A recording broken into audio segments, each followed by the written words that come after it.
Hello there, and welcome to another character profile. Today, I'm going to explore the career of the first majorly popular cartoon character, Felix the Cat.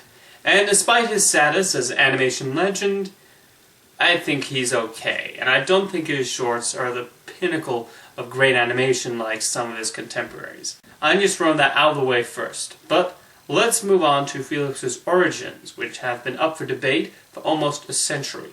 There is evidence over the years that Australian cartoonist Pat Sullivan was the creator, while other proof points towards Otto Mesmer.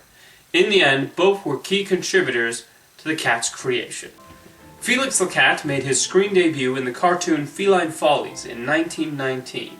From the get-go, he was simply your basic cartoon cat, and frankly, I don't think he ever developed much of a personality since then.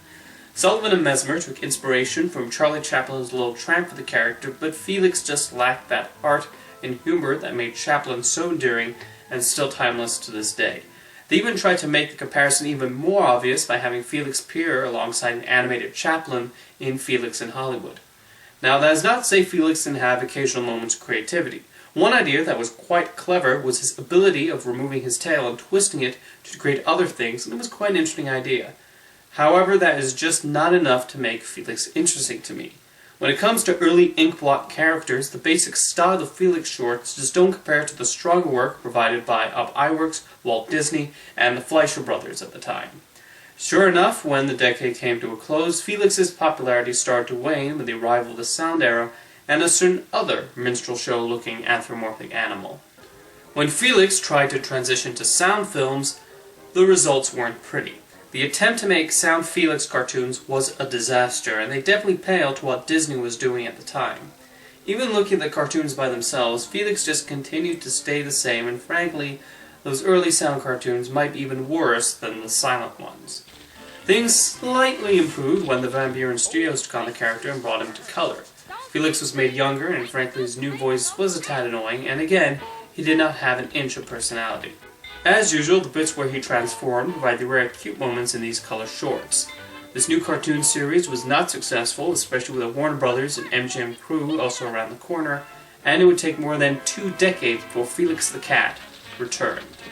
In 1959, Felix the Cat appeared in his own animated series which completely changed the character around, and also brought in new antagonists that have stayed with him throughout the years.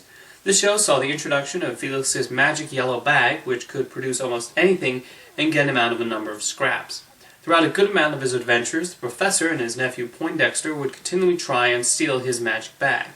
New Felix producer Joe Aurelio aimed the show at a younger audience than the theatrical shorts, and the results were boring, unfunny escapades.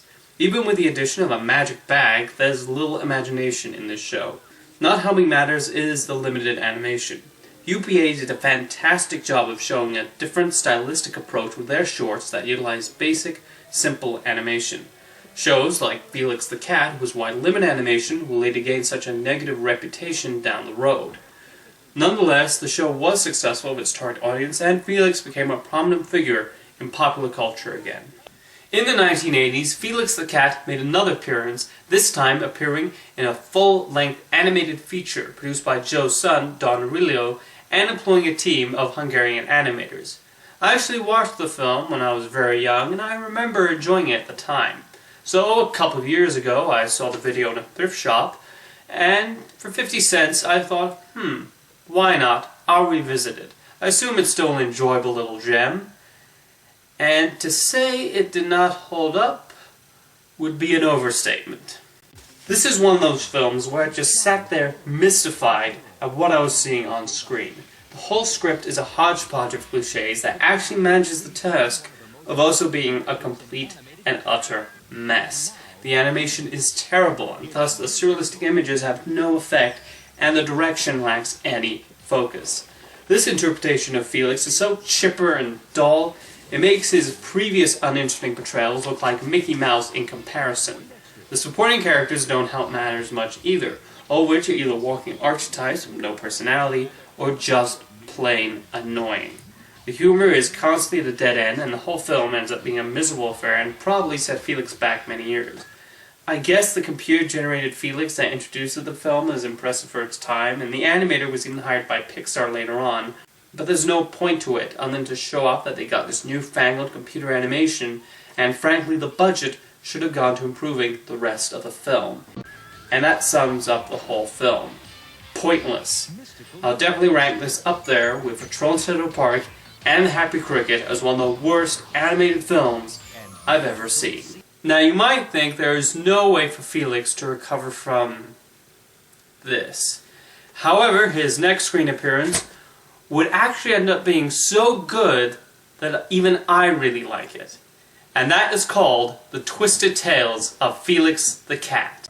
Originally aired on CBS's Saturday morning lineup, this was a great show that actually managed to give Felix a personality and charm.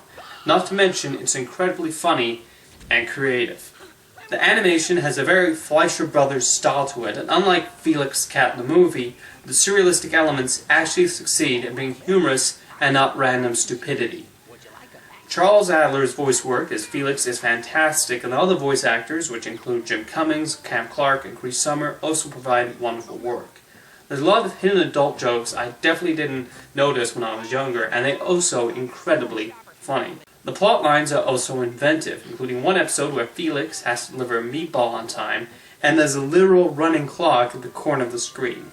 It's that immense creativity, as well as the fleshing out of Felix, that make The Twisted Tales of Felix the Cat easily the best project involving this character. Following that was a Christmas special I haven't seen, and recently DreamWorks Animation acquired the rights to the old television show, so maybe they'll give him a worthwhile movie in the near future. Still, despite my issues with Felix the Cat, I still admire his immense longevity. While other characters from that era are long forgotten by the general public, Felix is still fondly remembered.